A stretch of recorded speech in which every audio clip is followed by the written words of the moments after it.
Bien, hermanos, buenas tardes. Sí, ya tardes, ¿no? Buenos días todavía. Pues qué bueno que están aquí, que han decidido venir a escuchar el consejo de la palabra, a escuchar lo que el Señor quiere hablarnos, ¿sí? Y pues bien, vamos a comenzar con nuestro tema número 3 de la serie que acabamos de empezar, ¿no? Está nuevecita la serie que comenzamos. La serie es nuestra declaración de fe, ¿sí? ¿Qué es en lo que creemos? ¿Cuáles son nuestras bases? ¿Sí? Y estamos en esta serie, hermanos, porque hemos visto importante el que todos tengamos muy claro qué es en lo que hemos creído y en qué es y en qué creemos, ¿sí? ¿Cuáles son nuestras bases como creyentes? ¿En qué nos fundamentamos para decir lo que decimos creer? Porque fíjense que esta es una de las críticas de aquellos que no son creyentes, ¿sí? Y que se dicen ateos, ¿no? De esos que estudian mucho, critican y hacen mofa de la ignorancia, lo digo entre comillas, de los que dicen que creen, ¿sí? Porque no saben bien en qué creen, que no investigan, no saben siquiera saber más a fondo de aquello que dicen creer o profesar, ¿no? Y se creen todo lo que una persona desde el frente les está diciendo. Sí, no sé si has escuchado esa postura de gente que critica al creyente, ¿sí? Creen esas personas que el creer en Dios es un suicidio mental, ¿no? No sé si lo has escuchado también. O sea, crees en Dios, te pegaste un balazo en la cabeza, ¿sí? Pero no hay nada más inteligente, hermanos, que el creer en Dios, ¿sí? Lo dice el Salmo 73, 28. Pero en cuanto a mí, el acercarme a Dios es el bien. Salmo 73, 28. O sea, el estar cerca de Él es lo que mejor me conviene. Es mi mayor beneficio estar cerca de Dios. C.S. Lewis, en su libro Mero Cristianismo, dice: Dios no puede darnos paz y felicidad aparte de Él porque no existen, ¿sí? Se lo repito, Dios no puede darnos paz y felicidad aparte de Él porque no existen, ¿sí? Entonces el creer en Dios, el conocer a Dios, el acercarme a Dios es lo mejor que le puede pasar al ser humano, ¿okay? Sabemos entonces cuál es la intención, ¿sí?, con la que lo hacen estos críticos. Pero hay algo de verdad en lo que dicen. Les digo por qué. Porque cuántas veces, hermanos, no nos quedamos patinando con preguntas que nos hacen sobre lo que creemos y no sabemos qué responder, ¿sí? Patinamos en la respuesta, ¿no? Una pregunta, híjole, no, pues, a lo mejor damos una explicación mal, un argumento mal fundamentado, o no lo sé, ¿no? Hay varias opciones. Y no es que no haya información disponible, ¿sí? Es que no leemos o tenemos en poco el querer estudiar o aprender, porque precisamente muchos se conforman con lo que alguien les dice desde el frente y no se investiga más allá de eso. Y hermanos, eso no está bien. O sea, además de escuchar el mensaje que aquí se expone, es nuestra responsabilidad buscar más en casa, estudiar, leer, y además de la palabra de Dios, que es lo principal, pues otros libros, ¿no?, que nos apoyen, nos ayuden a reforzar algún tema en específico. Porque qué importante es estar preparados para dar defensa de nuestra fe, como lo dice en 1 de Pedro 3:15. Ya lo he escuchado, ¿verdad? Estar preparados para dar defensa de nuestra fe, como dice 1 de Pedro 3:15. Así que los animamos, hermanos, a estudiar y prepararse más. Bueno, digo, si le interesa, ¿no? Porque puede que no le interese también. Y bueno, pues las consecuencias de ello vendrán. Ahora, el tema que veremos el día de hoy es un tema muy extenso. En un momento más le doy el nombre del tema. Y hay mucha información y muchos datos que pudiéramos dar, pero por cuestiones de tiempo, obviamente, no tocaremos todo, ¿no? Abordaremos lo que consideramos más esencial. Y el título de la enseñanza del día de hoy es El único y verdadero Dios. El único y verdadero Dios. Ahora digo que este es un tema muy, muy grande, ¿no? Hace unos años el pastor Chuy Olivares ahí allá en Guadalajara dio una serie que se llama Conociendo a Dios o el conocimiento de Dios, y fue una serie de 25 temas, o sea, 25, casi medio año se llevaron tratando de explicar cómo conocer a Dios, ¿no? ¿Quién es Dios? Así que no vamos a poder, por supuesto, abordar todo, pero vamos a tratar de tocar puntos importantes, ¿ok? Así que pongan mucha atención. Vamos a comenzar. Bien, el único y verdadero Dios.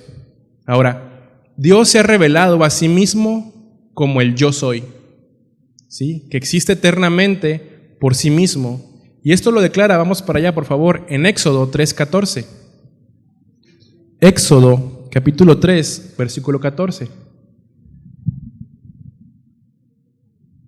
Dice, y respondió Dios a Moisés, yo soy el que soy. Y dijo, así dirás a los hijos de Israel, yo soy, me envió a vosotros. ¿Sí? O sea, este yo soy es el que siempre ha existido. Es una declaración bastante fuerte y firme, ¿no cree? Solo de Dios se dice esto, que Él es, no son necesarias más palabras, ¿no? O sea, ya con eso que le dijo a Moisés, ¿no? El yo soy, o sea, yo soy el eterno. En otro pasaje hace una declaración de quién Él es. Vamos por favor a Isaías, capítulo 43, versículo 10 y 11. Vamos a tocar varios versículos, hermano, así que para que se ponga ágil ahí con su teléfono, su tableta o en la Biblia. Isaías, capítulo 43, versículo 10 y 11. Dice, vosotros sois mis testigos, dice Jehová, y mi siervo que yo escogí, para que me conozcáis y creáis, y entendáis que yo mismo soy.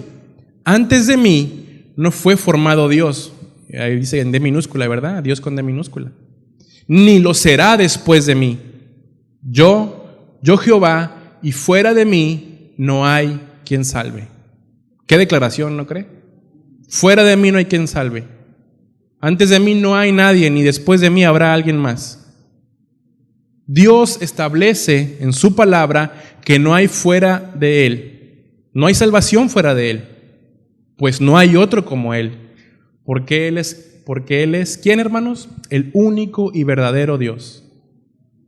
Ahora, hay una unidad esencial, una distinción de personas que son el Padre, el Hijo y el Espíritu Santo. ¿Sí? Mateo 28:19 lo dice, por tanto, id y haced discípulos a todas las naciones, bautizándolos, ¿en qué, hermanos? En el nombre del Padre, el Hijo y el Espíritu Santo. ¿Sí? Pero esta unidad de los tres en uno lo veremos en otra enseñanza con mayor detalle. De hecho es la enseñanza que sigue, porque hablar de Dios nos va a llevar todo ese tiempo, ¿no? Y nos faltarían otros cientos más de temas para abordarlo completamente, ¿sí? Como lo dijimos hace rato. Ahora, es importante decir que mucho más allá de que nosotros querramos conocer a Dios, Él quiere que lo conozcamos. A mí en lo personal me alegra pensar en esto, me da mucha esperanza saber que el Dios de la gloria, el creador de los cielos y de la tierra, quiere que lo conozca personalmente y no solamente de oídas, sino de una relación cercana, y el deseo de Dios es mucho mayor, más de lo que yo lo desearía a Él. Eso debería de ser suficiente, hermanos, para rendirnos y estar dispuestos a escuchar su voz y obedecerle. Y ya lo hemos dicho antes, Dios está más interesado que nosotros en que lo conozcamos a Él. ¿Y quiénes son los más beneficiados de esto? Nosotros mismos, ¿sí? Si hacemos o no hacemos caso de lo que Él nos pide, Él sigue siendo Dios, ¿sí? Si lo obedecemos, pues nos va a ir bien, gracias a Dios. Y si no hacemos caso, pues Él sigue siendo Dios. Entonces, ¿quién es el más beneficiado de escucharlo, de seguir su palabra, de obedecerlo? Pues nosotros, ¿sí? Así que le animo a prestar atención a lo que el Señor quiere decirnos, pero sobre todo, accionar. Ahora, Dios ya dijo, Dios ya se reveló, ya dijo quién era. Él dijo de Él mismo quién es. Pero, ¿de qué manera podemos conocer a este único y verdadero Dios? Bueno, nos ha dejado sus dichos, su consejo, su mensaje, su enseñanza, sus pensamientos, cómo es su carácter, qué es lo que le agrada y qué demandas tiene para todo ser humano, ¿por medio de qué? De su palabra. Ahí está, en su palabra. Y como lo veíamos la semana pasada, la palabra de Dios fue inspirada por Él mismo y por lo tanto podemos confiar en ella. Y es que las Escrituras, hermanos, escuche bien, las Escrituras son el único medio legítimo mediante el cual Dios le dice al hombre quién es Él, cómo es y cuál es su voluntad. ¿Sí? Se lo repito, la palabra de Dios es el único medio legítimo mediante el cual Dios le dice al hombre quién es Él, cómo es y cuál es su voluntad. ¿Queremos conocerlo? ¿Queremos saber cuál es su voluntad? ¿Queremos saber cómo es? Vayamos a las Escrituras. ¿Sí? Y el conocimiento de Dios, hermanos, es la doctrina. Doctrina es sinónimo de enseñanza. Es eso, es enseñanza. Más importante o más relevante es esto, el conocer a Dios, porque sin la enseñanza de Dios no hay sentido de lo que se está enseñando, porque ¿qué otra doctrina importante puede haber que no sea el conocerlo a Él? Si lo sacamos del centro, todo lo demás se cae, no tiene valor. Incluso, escuche bien, es más importante comenzar con la enseñanza de Dios que de la salvación, porque todo parte de Dios, todo es iniciativa de Él, de sus atributos, de su carácter, porque todo es de Él, por Él y para Él, como lo dice en Romanos 11:36. ¿Sí? Y Génesis, hermanos, comienza declarando quién estaba en el principio. Digo, se lo sabe de memoria, ¿no? ¿Qué dice Génesis 1:1? En el principio creó ¿quién? Entonces, ¿quién estaba en el principio? Dios estaba en el principio. Entonces, tenemos que comenzar por la enseñanza de Dios, porque Dios es Dios, y porque si ponemos a algo o a alguien antes que Él, lo estamos deshonrando. También es cierto que para conocer a Dios vamos a necesitar toda la eternidad, hermanos. Mire, esta vida en esa tierra no nos va a alcanzar para conocerlo completamente, ya que Él es eterno y nosotros no. ¿Sí? Tenemos vida eterna al haber creído en Él, pero nosotros tenemos un principio. Dios no tiene principio. Él ha sido desde siempre, siempre. ¿Sí? A ver, entienda eso. Él ha sido desde siempre, siempre. ¿Cómo entendemos eso? ¿Cómo lo captamos? ¿Cómo lo masticamos? No podemos. Entonces, comencemos con la existencia de Dios. Es necesario decir que hay muchos que niegan la existencia de Dios. Se les conoce o se dicen ateos, que significa sin Dios, ¿sí? Aunque déjeme añadirle que ya hay gente que ni siquiera se dice ateo, ¿no? Por no querer encasillarse en un término. Solo dicen que viven su vida sin hacer daño a nadie, yo no me meto con nadie y trato de ayudar lo más que pueda a los de mi alrededor. Y para ellos eso es suficiente, ¿no? O sea, no, pues si soy ateo, pues si quieres encasillarme en eso, ¿no? Pero yo no me meto con nadie, trato de ayudar a todos los que pueda y con eso alivian su conciencia. Sí. Y también dicen, no, es que el infierno es el que vivimos aquí día a día. El infierno aquí es el infierno, ¿sí? Bueno, no sé si usted ha escuchado ese tipo de personas. ¿Sí? Ahora, por otro lado, están los agnósticos que afirman que Dios es inaccesible para el entendimiento humano y que no hay entendimiento humano que pueda llegar a la verdad, y menos que alguien pueda llegar a la verdad del conocimiento de Dios. También dicen los agnósticos que puede o no puede haber Dios, pues no hay forma de comprobarse, según ellos. Entonces, todo queda en una laguna mental, ¿no? O sea, pues si existe, pues no lo podemos probar, y si no existe, pues tampoco lo podemos probar. O sea, quedan ahí, ¿no? O sea, no saben para dónde irse. Y así como ellos, hay otras posturas, grupo de personas muy inteligentes en cuanto a conocimiento, que afirman la no existencia de Dios, y pudiéramos intimidarnos ante ellos, ¿no? Alguien que tenga un doctorado, ¿no? Algún profesor de una universidad bien preparado, pudiéramos intimidarnos, ¿no? Al argumentar con ellos o al querer compartirles el mensaje, ¿no? Pudiera sacarnos un montón de cosas. Pero la verdad, hermanos, no es así. No es que no debemos intimidarnos. Diga quien lo diga, si niega la existencia de Dios, es un necio. Vamos por favor a Salmos 14, versículo 1. Salmos 14, versículo 1.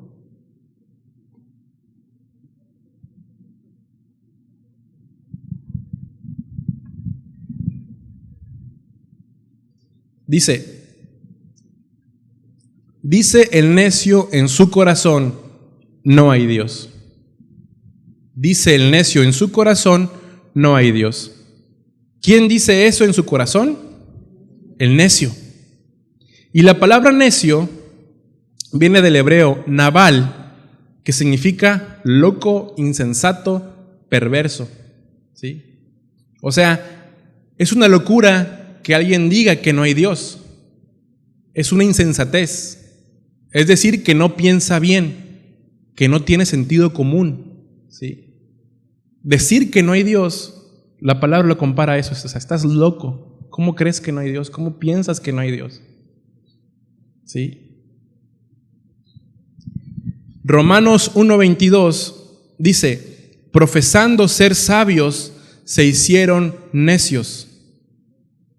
Se puede profesar un conocimiento profundo de muchas cosas, y sí, tal vez lo tengan, muy seguramente. Pero en cuanto a Dios, tienen una postura necia.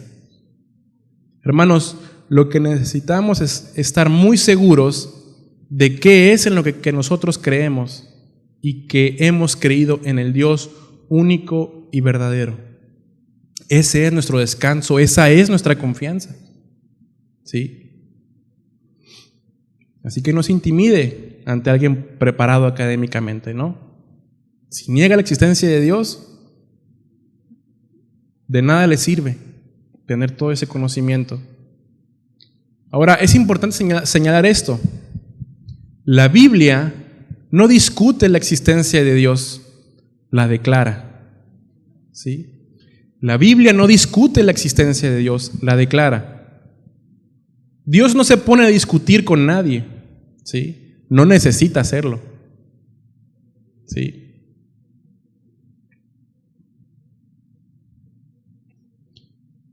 No necesita el Señor estar argumentando con alguien. Él dice, y así es, Él dice, y eso se hace.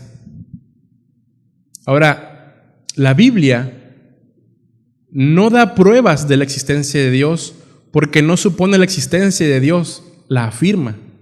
¿Sí?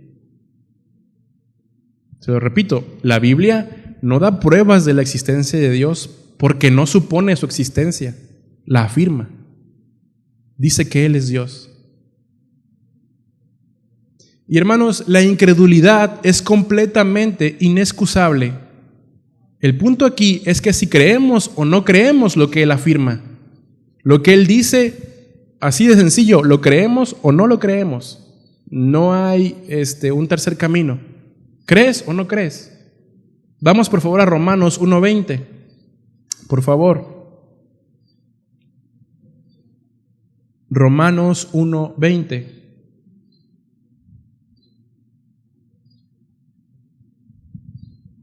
Dice, porque las cosas invisibles de Él, su eterno poder y deidad se hacen claramente visibles desde la creación del mundo, siendo entendidas por medio de las cosas hechas, de modo que, ¿qué dice ahí? No tienen excusa. Ahora, no dice el versículo que la existencia de Dios pueda ser probada por la naturaleza. Lo que dice es que si alguien no cree en Dios, escuche bien, hay evidencia de que puede ser traída en su contra, que es la creación misma. Porque Dios ha dejado sus marcas en la naturaleza. Dios no está presentando argumentos, solo está afirmando que Él existe, afirma que Él está. El ser humano decide creer o no creer, pero cuando no cree, está diciendo que hay testigos, o sea, la creación misma, que funge como testigo en su contra. ¿Sí? En el día del juicio, si es que yo no sabía, es que yo no supe, a mí no me dijeron, la creación misma es un testigo de que hay un Dios. ¿Sí? No sé si hace unas semanas salieron unas imágenes del telescopio Hubble, de unas fotos que tomó que llevó muchos años, no sé si la vieron. Tiene como 2 semanas más o menos. Es algo, de verdad, es insensato pensar no pensar en Dios al ver esas imágenes de las estrellas, de la galaxia, de todo el universo, ¿sí? La creación misma da testimonio de que hay un Dios, y aquel que se rehúsa a creer en Él tiene un testigo en su contra, la naturaleza misma.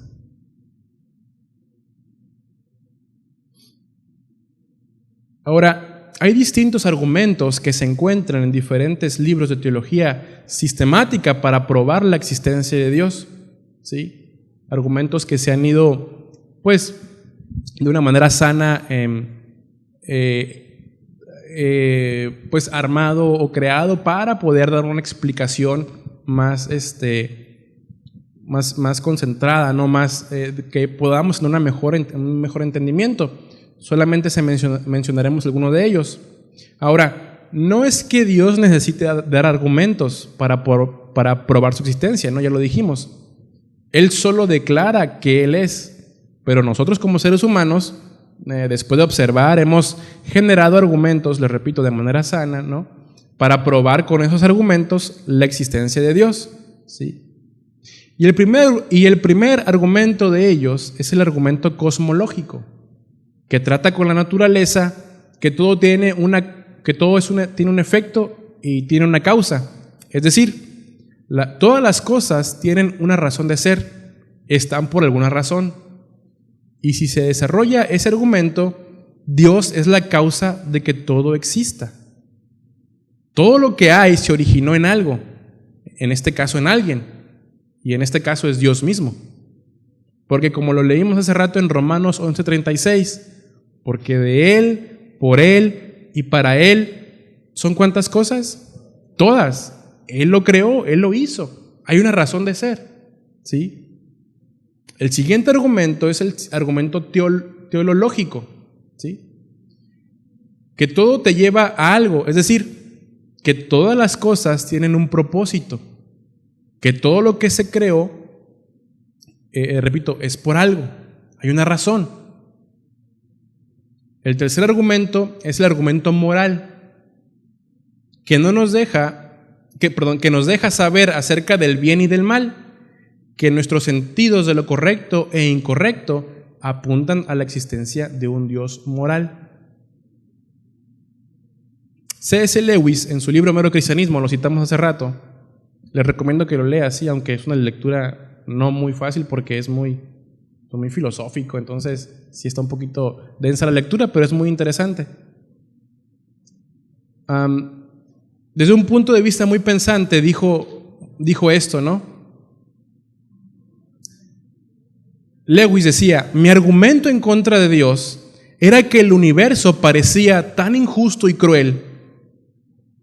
Pero ¿cómo había yo adquirido esta idea de lo que era justo y de lo que era injusto? Él no era creyente, O sea, un hombre no dice que una línea está torcida a menos que tenga una idea de lo que es una línea recta.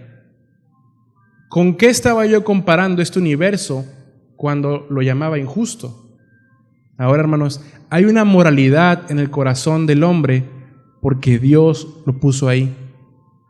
¿Sí? ¿Cómo sabe el hombre qué es bueno y qué es malo? ¿Cómo lo sabes? ¿Quién te lo dijo? ¿Con base en qué determinas qué es bueno y qué es malo? Porque hay una conciencia. ¿Sí? ¿Y quién puso esa conciencia? Dios. Ya se quedaron así patinando, ¿no? Dios puso esa conciencia. Un cuarto argumento es el argumento intelectual, que pensamos y sentimos que hay Dios. Esto sugiere que debe de haber una base para pensar en eso, y que eso es una prueba de la existencia de Dios. Ahora, estos argumentos que los mencionamos muy rápidamente no pueden producir fe, ¿sí? Son útiles, nos ayudan a dar una explicación, como lo decía hace un momento, pero nunca llevan a la fe. Lo único que nos lleva a la fe es la palabra de Dios, y de acuerdo con ella, nadie puede relacionarse con Dios en su estado natural de incredulidad, porque hay un estado de separación entre Dios y el hombre desde Génesis 3. En Génesis 1 y 2 estábamos bien con el Señor, pero a partir de Génesis 3 a la fecha hubo una separación. Y vamos por favor a Hebreos capítulo 11, versículo 6. Entonces, ya establecimos, ¿no? Argumentos, vimos versículos, ¿sí? Que prueban la existencia de Dios, que nos ayudan a comprender la existencia de Dios. Vamos a Hebreos 11, 6. Se lo voy a leer yo en la Nueva Versión Internacional, pero ahí me sigue en su Biblia. En realidad, sin fe es imposible agradar a Dios, ya que cualquiera que se acerca a Dios tiene que creer que Él existe y que recompensa a quienes lo buscan. Ahora, déjele leo algo sobre la bondad de Dios. Escuche bien. Dios es el único consuelo, también es el supremo terror. Es lo que más necesitamos, pero también es aquello de lo que más queremos escondernos. Es nuestro único aliado posible y nos hemos convertido en sus enemigos. Repito, desde Génesis 3 a la fecha. La bondad de Dios es o la gran seguridad o el gran peligro, según el modo en que reacciones ante ella. Y el ser humano ha reaccionado mal. Pero el día de hoy, hermanos, la bondad de Dios está a nuestro favor o también es testigo, o también será testigo de que no creímos. Dice Romanos 2, capítulo 2, versículo 4, o menosprecias las riquezas de su benignidad, paciencia y longanimidad, ignorando que su benignidad te guía al arrepentimiento. Digo, la bondad de Dios o está a nuestro favor o está en nuestra contra, si no hemos creído. Porque Dios no tomará por inocente al culpable.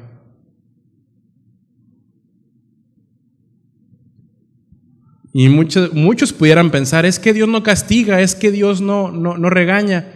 ¿De dónde sacan esa idea? ¿Quién se los dijo? ¿Sí? La bondad de Dios o está a nuestro favor o está en nuestra contra. ¿Sí? Y algo muy importante que tenemos que decir es esto, hermanos. El conocer al verdadero Dios, al conocerlo a Él, no tendremos falsas expectativas sobre quién es Él, sobre su persona, sobre cómo actúa. Por eso necesitamos tener bien claro quién es Dios. Porque cuántos dolores de cabeza, cuántos problemas hemos tenido por pensar que Dios es de una forma que no dice que Él es así. Cuántos pecados hemos cometido por desconocer cómo es verdaderamente el Señor. Sí. Ahora, Dios no crea falsas expectativas. Dios no crea falsas ideas de quién es Él. Somos nosotros en nuestra ignorancia que lo hacemos, en búsqueda de un Dios que se acomode a lo que yo quiero, a lo que yo necesito. Ese Dios se ha formado, escuche bien, un ídolo de Dios se puede formar en el corazón cuando no tenemos al verdadero Dios en nuestra mente. Podemos hacer de Dios un ídolo al no tener una información correcta de quién es Dios, de cómo Él actúa. Se ha dicho mucho esto, y cuántas veces no hemos escuchado: ¿tienes problemas? Ven, Dios te los quiere quitar. ¿Tienes una enfermedad? Ven, Dios te quiere sanar. ¿Tienes esto? ¿Necesitas esto? Etcétera, etcétera. Ver a Dios como el genio de la lámpara maravillosa que me va a solucionar la vida y hacer el milagrito, y una vez que lo haga, le puedo dar la espalda y seguir con mi vida. No, hermanos.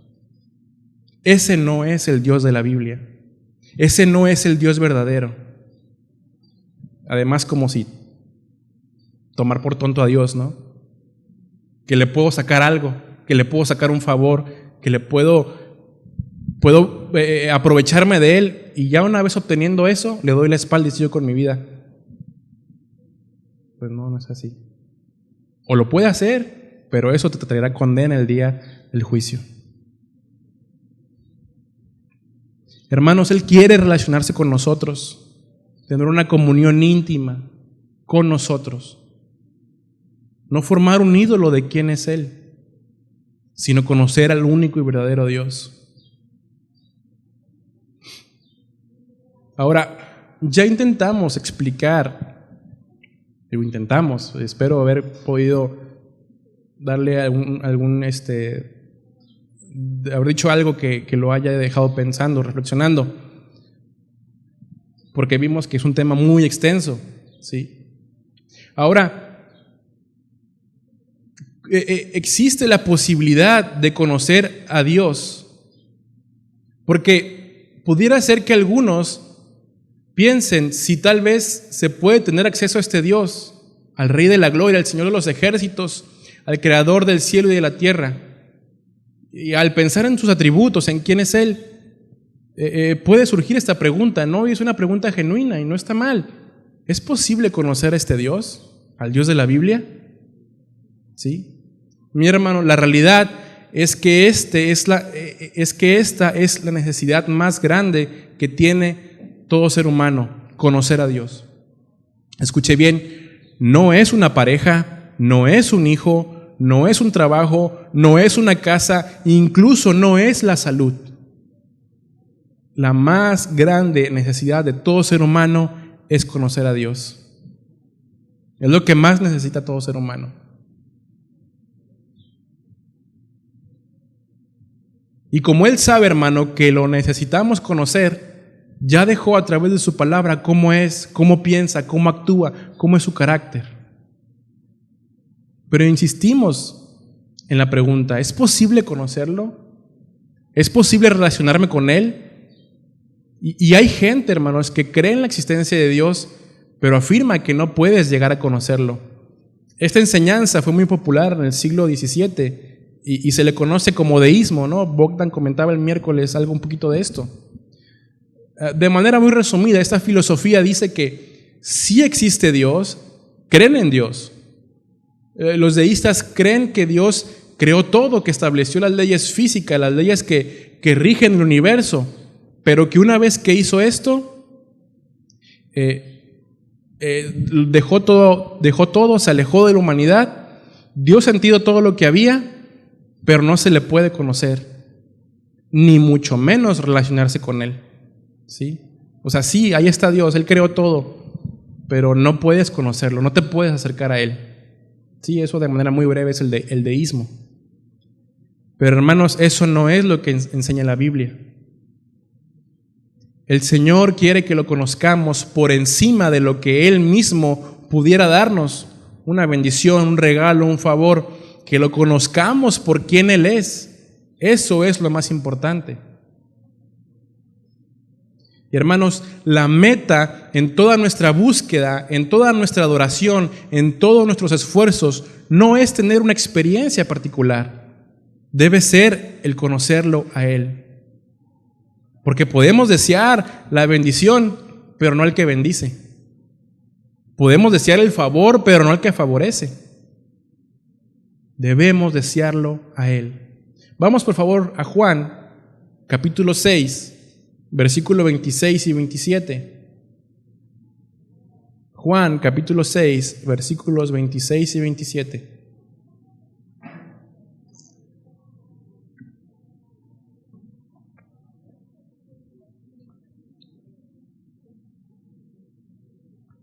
Juan capítulo 6, versículo 26 y 27 dice: respondió Jesús y les dijo: de cierto os digo que me buscáis, no porque habéis visto señales, sino porque comisteis el pan y os saciasteis. Trabajad no por la comida que perece, sino por la comida que a vida eterna permanece, la cual el Hijo del Hombre os dará, porque a éste señaló Dios el Padre. El Señor Jesús sabía por qué lo estaban siguiendo las multitudes, porque obtenían un favor de Él. ¿Sí? Ahí lo dice. Sino porque comisteis el pan y os saciasteis. Estaban obteniendo un favor meramente terrenal, un favor momentáneo, ¿no? La comida, ¿sí? Porque, y digo momentáneo porque tenemos esa mala costumbre de comer 3 veces al día, ¿no? A veces quisiera comer una nomás. Y sí, comes y dentro de 4 o 5 horas te vuelve a dar hambre. Es algo rápido.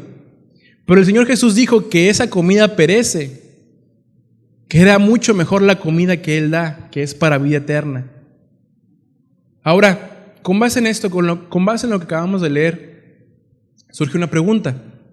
¿El Señor Jesús sabe por qué lo seguimos? ¿O es porque lo deseamos a Él u obtenemos un beneficio de Él? Bueno, Dios y usted saben esa respuesta. Ahora, las experiencias que podemos llegar a vivir son solo una parte de conocer a Dios. Las incluye, claro, pero no es el fin o no es el único y primer medio. Claro que el Señor se revela de una manera especial, pero el Señor Jesús dio una definición correcta de lo que se trata conocer a Dios. Vamos, por favor, ahí mismo en Juan, capítulo 17. Juan 17, versículos 1 y 3.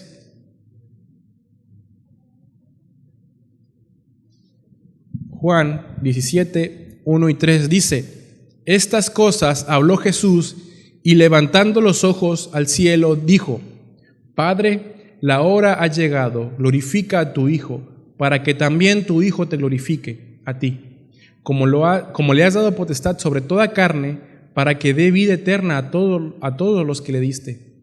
Y esta es la vida eterna, o sea, de eso se trata todo, que te conozcan a ti, el único Dios verdadero, y a Jesucristo, a quien has enviado. En esta declaración el Señor Jesús lo deja muy claro, no deja espacio a ninguna duda o a alguien que se quiera poner a filosofar. Esta declaración es determinante, ¿sí? Conocer a Dios implica el recibir la vida de Dios por medio de Jesucristo. Este es el deseo, esta es la voluntad de Dios. Dios es trascendente. Por lo tanto, conocerlo a Él es trascendente. Es todo lo que importa, es todo lo que el ser humano necesita, como lo dijimos hace un momento. Y ahora, el Señor usa diferentes medios y maneras para tener puntos de contacto con el ser humano y así poder llamar nuestra atención y que lo conozcamos. Y Dios se ha provisto de las pruebas, de algún problema, de alguna dificultad, ¿sí? para que lo volteemos a ver. Porque ya lo hemos dicho antes, cuando todo aparenta estar bien en nuestra vida, cuando todo está bien, cuando todo es color de rosa, hermanos, no volteamos a veces a ver a Dios. ¿Sí? Y es cuando, en medio del dolor, del sufrimiento, cuando volteamos a verlo.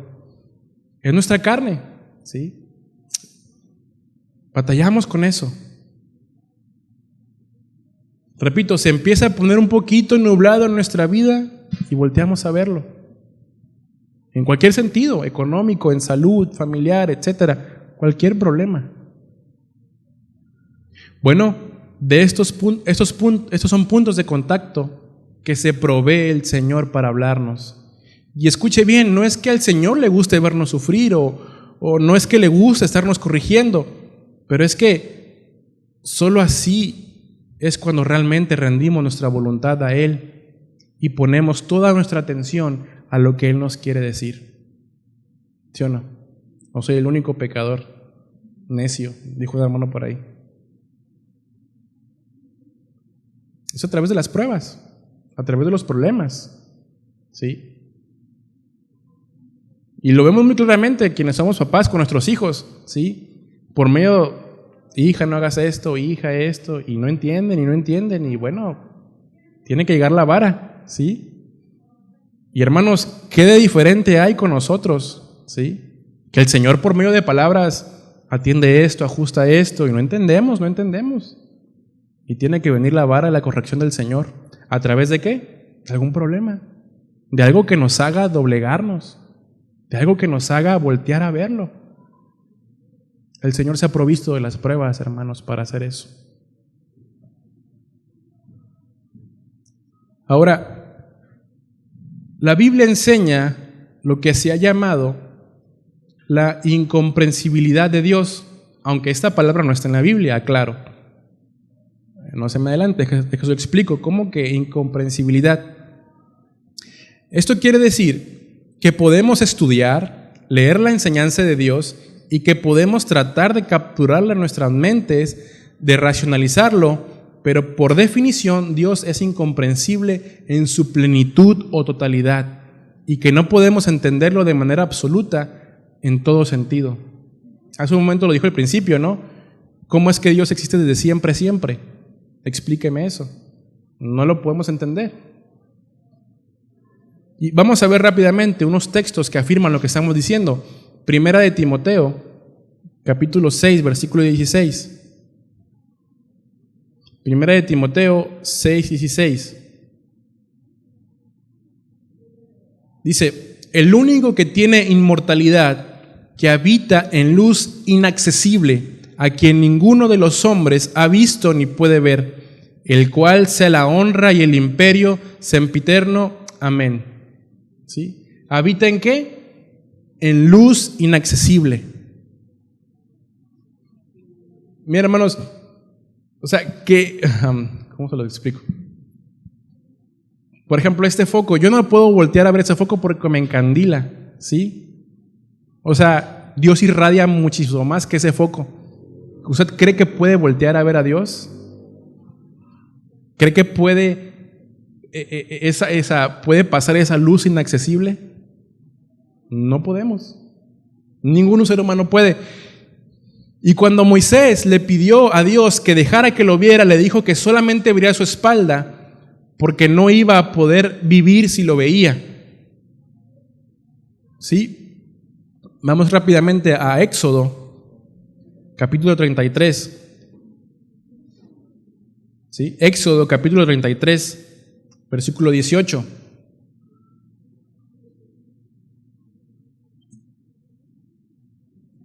Éxodo 33, versículo 18, dice, él entonces dijo, Moisés, te ruego que me muestres tu gloria. Y él le respondió, Dios, yo haré pasar todo mi bien delante de tu rostro y proclamaré el nombre de Jehová delante de ti y tendré misericordia del que tendré misericordia y seré clemente para con el que seré clemente. Dijo más, no podrás ver mi rostro porque no me verá hombre y vivirá. Y dijo aún Jehová, he aquí un lugar junto a mí, y tú estarás sobre la peña, y cuando pase mi gloria, yo te pondré en una hendidura de la peña, y te cubriré con mi mano hasta que haya pasado. Después apartaré mi mano, y verás mis espaldas, mas no se verá mi rostro. Hermanos, Él es el Rey de la gloria, es grande en majestad, Él es grande en santidad, es el único y verdadero Dios. No podrá verme hombre y vivir. ¿Qué tan...? Normalmente se usa la palabra terrible para decir algo feo, ¿no? Pero en una parte de la Escritura dice que tiene una terrible hermosura, porque ya no, o sea, ¿qué otras palabras hay para poder describir eso? Es una terrible hermosura.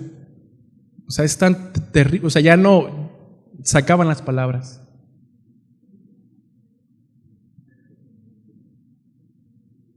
Isaías 55, 8 al 9 dice: porque mis pensamientos no son vuestros pensamientos, ni vuestros caminos mis caminos, dijo Jehová.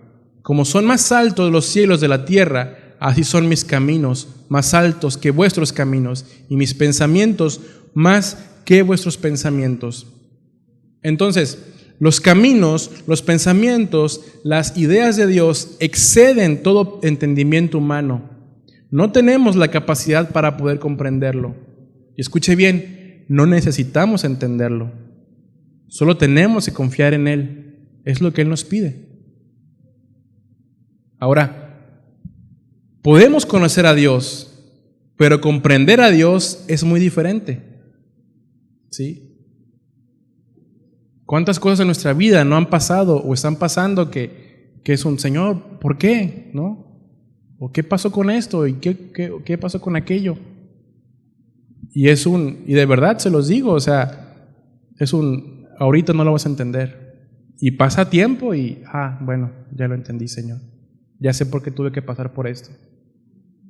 O va a haber cosas, hermanos, que no vamos a entender y que nunca nos serán reveladas. Y no tenemos que amargarnos por eso. ¿Sí? Entonces, Dios es incomprensible, pero no es incomprensible como cuando nos referimos a alguien terco o orgulloso, ¿no? Y le podemos llegar a decir, no, pues ¿quién te entiende, no? O es que no te entiendo. O sea, no lo podemos comprender porque, como lo acabamos de decir, sus caminos, pensamientos, ideas nos rebasan por completo. Al decir que Dios es incomprensible, se afirma que el hombre no puede entender todo lo tocante a Él. Hermanos, nuestra mente finita no puede comprender toda la verdad acerca de Dios, de su personalidad, todo lo relacionado sobre sus atributos, su omnisciencia lo sabe todo, es omnipresente, está en todo lugar, a todas horas. También la profundidad de su amor, la abundancia de su gracia, su infinita misericordia. Todo esto es incomprensible. Lo mencionaba ayer en el tiempo de oración. Y ya lo comentó el pastor Ángel, ¿no? ¿Cómo entendemos? Es como si Dios estuviera en relación al tiempo. Dios tiene como 3 pantallas, y así lo queremos para que sea más entendible. Donde ve el pasado, donde ve el presente y donde ve el futuro. Y Dios lo está viendo todo. ¿Cómo entendemos eso? ¿Cómo nos explicamos eso? Dios está en el pasado, Dios está en el presente y Dios sabe el futuro. ¿Lo puede entender? ¿Lo puede explicar? Y no tenemos que frustrarnos por eso. Es para que nos demos una idea de qué Dios tenemos, de qué Dios adoramos.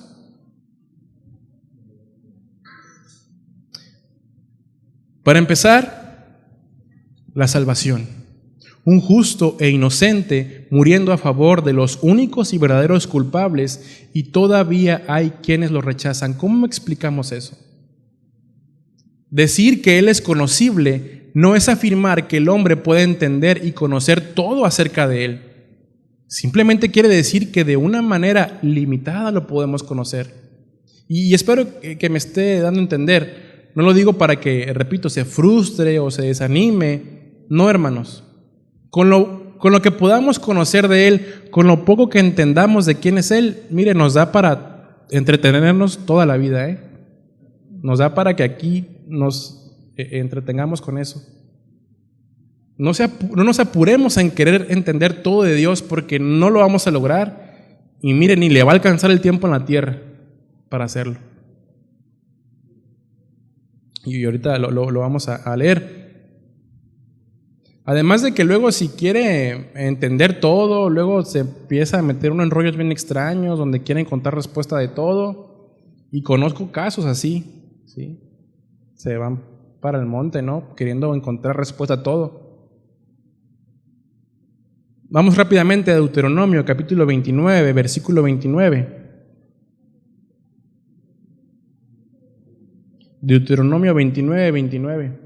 Dice, yo se lo voy a leer en la Nueva Traducción Viviente. El Señor nuestro Dios tiene secretos que nadie conoce. No se nos pedirá cuenta de ellos. Sin embargo, nosotros y nuestros hijos somos responsables por siempre de todo lo que se nos ha revelado, a fin de que obedezcamos todas las condiciones de estas instrucciones. O sea, hay cosas que solo Dios sabe, hermanos, que solamente le competen a Él, y está bien, Él es Dios. Como les dije hace un momento, con lo que tenemos revelado por medio de la palabra, tenemos para trabajar en ello todos los años de nuestra vida aquí en la tierra. Así que no nos preocupemos por aquello que no sabemos. Dios quiere, hermanos, que le conozcamos y nos invita a que nos acerquemos a Él para conocerle. Nunca en una manera ritualista, fundamentada en los esfuerzos humanos que solo producen agotamiento y pesadez en el alma. Es decir, no tenemos que hacer ningún esfuerzo humano para que Dios voltee a verme o para que me haga caso. Él ya tiene su mirada sobre cada uno de nosotros. Su invitación es siempre a que nos acerquemos con confianza.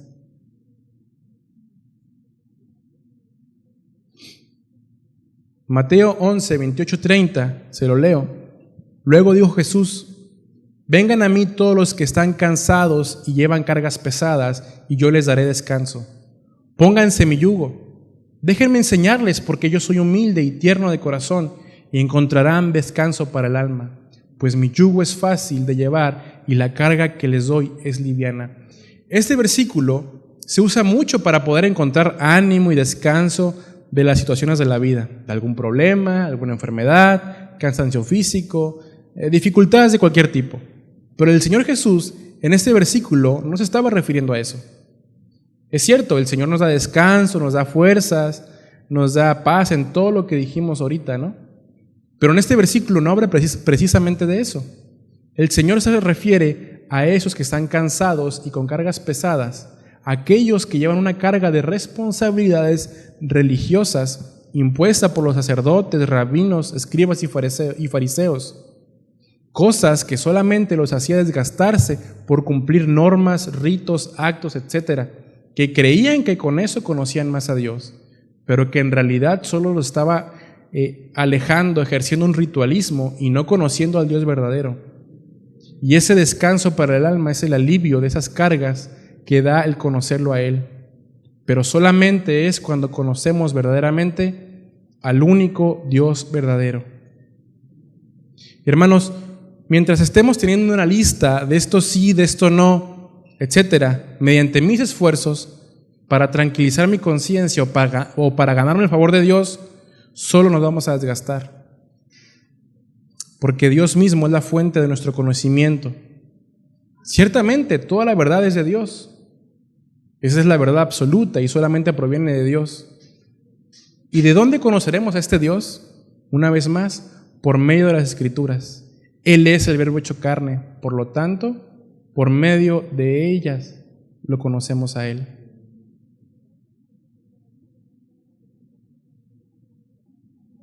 Ahora, hermanos, la pregunta es, ¿lo conocemos? Y aquellos que no han creído en el Señor como su Salvador, ¿lo quieren conocer? Mire, muchas veces nuestros tiempos de alabanza y adoración no son profundos o no vamos a más porque realmente no conocemos a Dios, no lo conocemos verdaderamente. Iba a utilizar la palabra suficiente, ¿no? No lo conocemos lo suficiente, pero creo que si conocemos un poquito de Él, de quién es Él, eso nos bastaría para poder adorarlo con la mejor actitud siempre, con todo el corazón. Pero mire, lamentablemente nuestro lenguaje corporal refleja otra cosa. Aunque lleve años asistiendo a la iglesia, ¿conoce a este Dios único y verdadero? ¿Me ayudas, Víctor, por favor?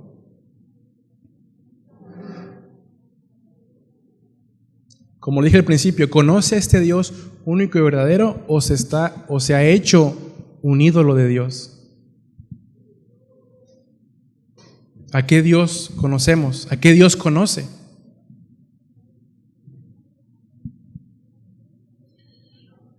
Por último, quiero cerrar con una idea poética sobre quién es este Dios al que nuestra vida le pertenece.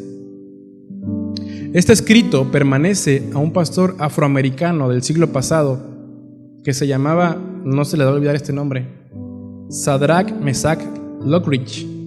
¿Sí? Pobrecito, ¿no? No, es cierto. Shadrach Meshach Lockridge. Y este es uno de sus tantos escritos que hoy quiero compartirles. Se llama Este es mi Rey. Dice: la Biblia dice que mi Rey es el Rey de los judíos, Él es el Rey de Israel, Él es el Rey de justicia, Él es el Rey de los siglos, Él es el Rey de los cielos, Él es el Rey de gloria, Él es el Rey de reyes y Él es el Señor de señores. Este es mi Rey. Me pregunto, ¿lo conoces?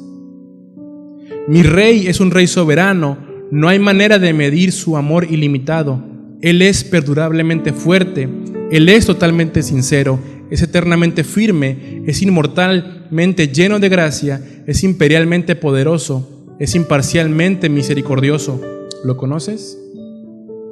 Él es el mayor fenómeno que ha cruzado el horizonte de este mundo. Él es el Hijo de Dios, Él es el Salvador de los pecadores, es la pieza central de la civilización. Él es incomparable, Él no tiene precedente, es la idea más elevada de la literatura. Él es la más alta personalidad en la filosofía. Él es la doctrina fundamental de la verdadera teología. Él es el único calificado para ser el Salvador todo suficiente. Me pregunto, ¿lo conoces? Él suple de fortaleza a los débiles, está disponible para los tentados y afligidos.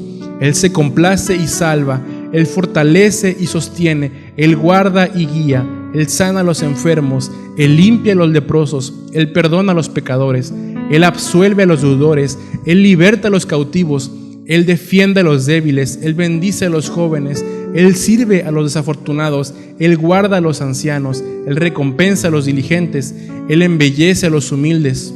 ¿Lo conoces? Él es la clave del conocimiento, Él es la fuente de la sabiduría, Él es la entrada a la libertad, Él es el sendero hacia la paz, Él es el camino de justicia, Él es el camino hacia la santidad, Él es la puerta a la gloria. ¿Lo conoces? Bueno, su vida es incomparable, su bondad es ilimitada, su misericordia es eterna, su amor nunca cambia, su palabra nos basta, su gracia es suficiente, su reino es justo, su yugo es fácil y ligera su carga. Me gustaría describírtelo, pero Él es indescriptible, es incomprensible, es invencible, es irresistible. No puedes sacarlo de tu mente, no te lo puedes quitar de las manos, no puedes vivir sin Él y no puedes sobrevivir sin Él y no puedes vivir sin Él. Los fariseos no podían soportarlo, pero se dieron cuenta que no podían detenerlo. Pilatos no pudo encontrar ninguna falta en Él. Herodes no pudo matarlo, la muerte no pudo con Él y la tumba no lo pudo retener. Este es mi Rey, este es mi Rey.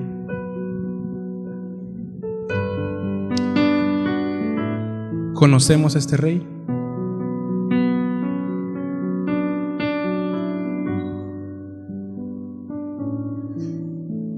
¿Conocemos a este único y verdadero Dios?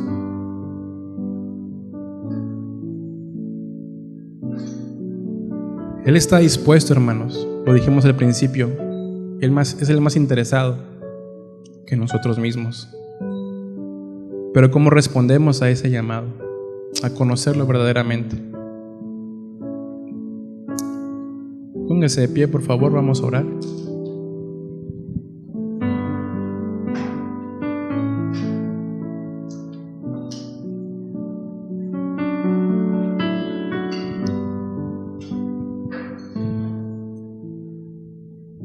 Y si usted ha tenido solamente una idea de Dios, ha tenido algo en su corazón, en su mente, pero quiere conocer más a este Dios verdadero, pídaselo en oración. Y si no lo conoce verdaderamente, también dile: Señor, te quiero conocer. Y hermanos, Él está dispuesto. Él no se va a negar.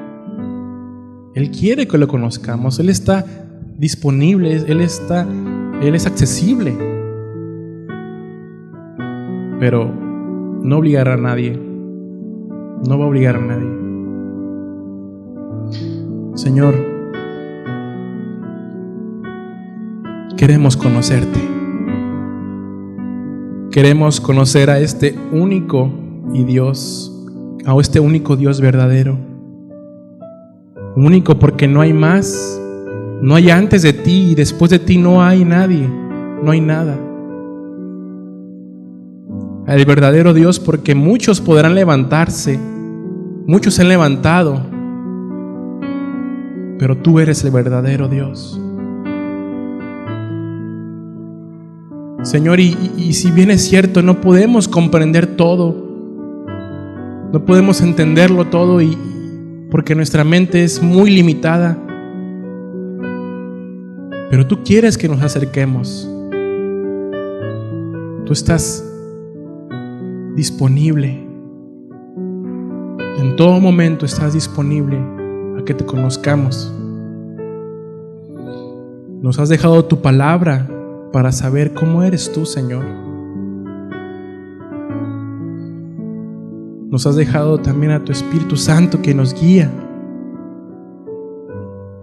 a toda verdad, que nos guía a arrepentimiento. Señor, queremos conocerte verdaderamente. No ideas falsas, no expectativas falsas que se fundamentan en pensamientos humanos, en motivaciones humanas. No, Señor, queremos conocerte a ti, al Dios de la Biblia, y poder darte las respuestas que tú mereces y rendirte nuestra vida al conocerte a ti. Y qué alegría, Señor, qué gozo saber que allá en el cielo te conoceremos aún más, Señor. Conoceremos más quién eres tú, cómo eres tú, Señor. Y estaremos delante de ti adorando tu nombre y exaltándote. Pero mientras estamos aquí, Señor, eso poquito que podemos captar, tal vez vivirlo todos los días de nuestra vida, Señor. Porque, Señor, los más beneficiados de conocerte somos nosotros. Tú sigues siendo Dios con o sin nosotros, pero nosotros te necesitamos a ti. Muchas gracias, Señor, por dejarnos tu palabra para poder conocerte. Que no tengamos en poco tener comunión con tu palabra, porque es tener comunión contigo, Señor. Y aquellos, Señor, que aún que no te hacen su Señor, no te han hecho, Señor, en sus vidas, pedimos que traigas convicción de pecado, que redarguya su corazón y que reconozcan que tú eres Dios. En el nombre de Jesús. Amén. Bien, hermanos, pues gracias por su tiempo. Estamos despedidos y pues nos vemos el miércoles si Dios quiere. ¿Sí? Muchas gracias.